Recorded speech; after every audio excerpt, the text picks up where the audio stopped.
Right now, there are 131 active deep underground military bases in the United States. There's 1,477 of them worldwide. Each one has an average cost of $17 to $19 billion. Each one is built in the site, it used to be, it'd take a year to 2 years to build each one, and now they're capable of building a couple of them a year with sophisticated methods. My colleague, Al Bielik, has actually been on some of the high-speed railways, the Magneto-Leviton trains that connect all the deep underground military bases within the United States. He's been on a Mach 2 train and floats off a single rail at a 3/4 of an inch off the rail, and is what you call high tech. We have nothing like this on the surface. Groom Lake is where the infamous Area 51, S4, S2, a CIA base. It was originally a bombing range, a nuclear test site. It was later become the most secret base in the United States.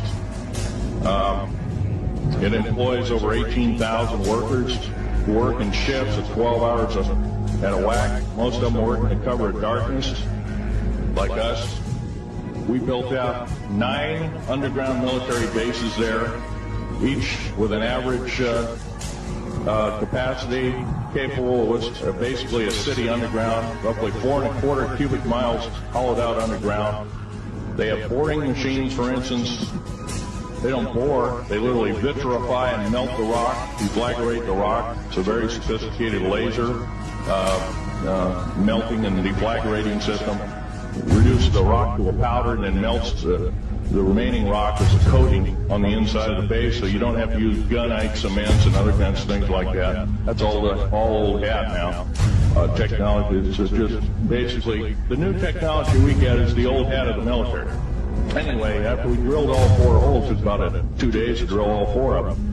And when you build an underground base, you drill 4 basic holes, and then you build, called stopes or cross-member holes across, and then you use blasting equipment, special blasting equipment by the analyzation of the rock formation, and you literally blast out or tunnel out or deflagrate or melt rock out to build the large rooms that are required for this underground base. I was involved in building another base inside of Dulce, New Mexico, which is Los Alamos Laboratory.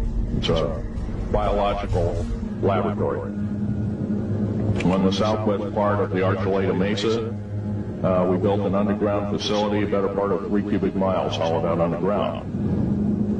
Then to the southwest of that, we were in the process of the early stages of building. We drilled 4 large tunnel-like holes. Some of them ran 2.5 miles under the surface. Number of the original wells or drilling machines that were used were at the rate of 2 miles a day. Area 51 is only one base, one of the 131 bases.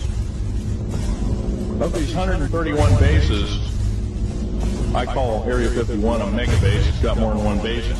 It's Tonopah Test Range, Area 51, S2, S4, Groom Lake, and a host of others. Now, these mega bases